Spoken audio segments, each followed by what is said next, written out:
Hey y'all, what's up? What's going on? Welcome back to my channel. Today is going to be simple, short, and sweet video. I'm telling you about the best foundation brush ever. First of all, if you rock with me for a minute, you know I don't even like using foundation brushes. I don't use foundation brushes on my clients. I don't use brushes on myself, foundation brushes. However, when the new Makeup Forever Matte Velvet Foundation came out, I went to Sephora and I was testing it out. And the Makeup Forever rep that was working there, she said, hey, try it with this brush. She gave me this brush and I was like, alright, whatever. I started putting the foundation on and instantly I was like, whoa.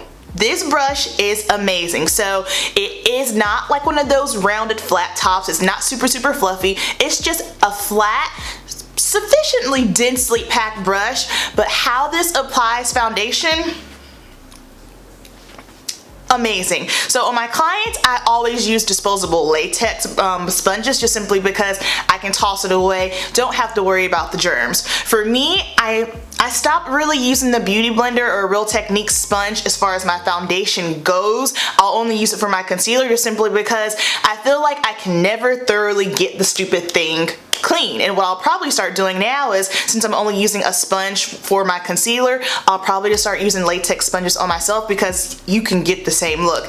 This brush, the way it applies foundation is insane. My reasoning for not liking foundation brushes was just simply because I felt like it would always leave me streaky. I felt like if I have to use a beauty blender and sponge to go in anyway after a brush, let's just skip this step and go straight in with the sponge. This blends your foundation out perfectly. It is not streaky. I have tested this out with the Makeup Forever Matte Velvet Foundation, which is a thicker consistency. I tried it out today.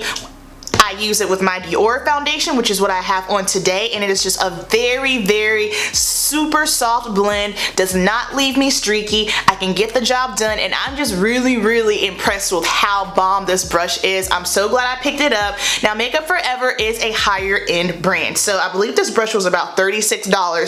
So here's what I'm gonna tell you. Holidays are coming, so while you're out shopping and bopping around looking at all the holiday makeup, pause on that for a moment. If you get any kind of Sephora gift card, someone asks you what you want for Christmas, and Sephora typically has some sort of VIB sale or something around the holidays, get this brush. It is a game changer. So if you get this brush, I want you to DM me on Instagram, leave me a comment down below in this video if you tried it. I want to hear your thoughts on it, alright guys? So that's going to wrap up this video. I told you it's going to be super short and sweet. I hope you enjoyed it. This is going to make your foundation application so simple because you know we like to keep it simple. Thank you so much for watching and I will see you in my next video. Peace.